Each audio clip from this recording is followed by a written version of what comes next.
As America and China engage in an escalating trade conflict, a great geopolitical game of economic leapfrog is unfolding before our eyes. While politicians in Washington and Beijing lob tariffs across the Pacific like tattered shuttlecocks, Chinese manufacturers are quietly repositioning their pieces across the global board.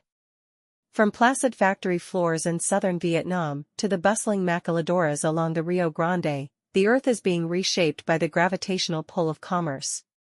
Chinese enterprises, having outgrown their Middle Kingdom nests, are taking flight to far-flung lands, offering favorable trade winds and fertile terrain for their manufacturing ambitions. In the brutal arena of globalization, adaptation is a survival skill.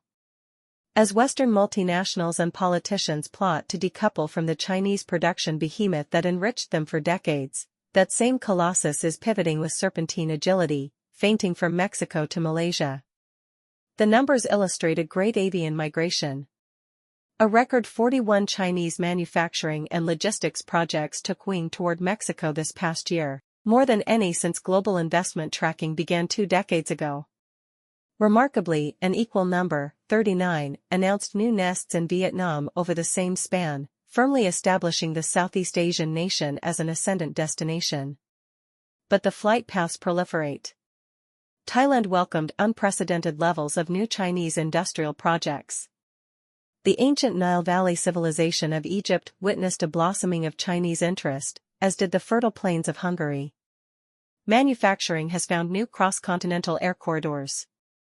One can envision the calculus that animated this scattering: a $2 billion automotive plant blooming in the deserts of Mexico, a knife and toolmaker unfurling operations in the humid valleys of Vietnam, prodded, one suspects, by the concerns of far-off customers wary of pugnacious American import duties. While some dismiss such actions as opportunistic rerouting through third countries, the truth is more tectonic. We are witnessing the reallocation of industrial might on a generational scale as China disperses its productive capacities across the globe, both fleeing American protectionism and finding new markets for its wares. For the economic giants are not merely butting heads, they are birthing an altered world, one where supply chains are unmapped and allegiances reforged. Chinese exports to Mexico and Thailand have more than doubled in half a decade as corporations realign their operations around the vicissitudes of great power rivalry. At its core, this is a tale of human striving transcending the forces that would constrain it. Just as indomitable traders on ancient caravan routes pierced the Pamir Mountains, mercantile zeal today vaults economic borders and political barricades.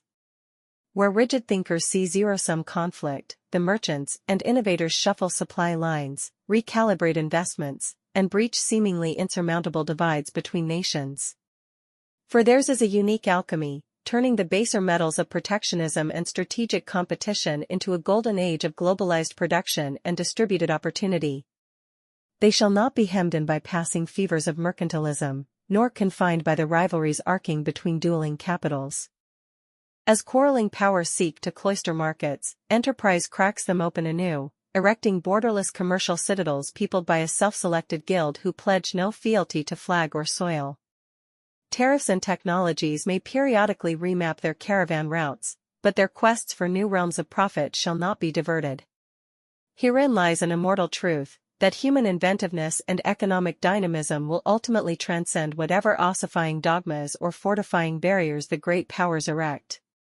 Like water cutting valleys through obdurate stone, commerce shall find its level across this ever-flattening world.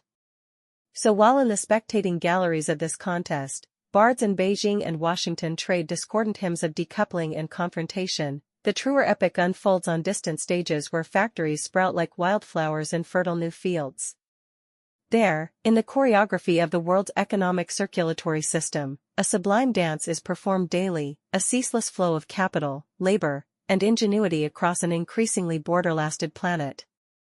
This, more than the martial jingos resounding from the capitals, is the timeless cadence our era shall hum to, of questing human industry bounding across continents, surmounting mountain ranges, birthing new productive hubs wherever commercial opportunity beckons.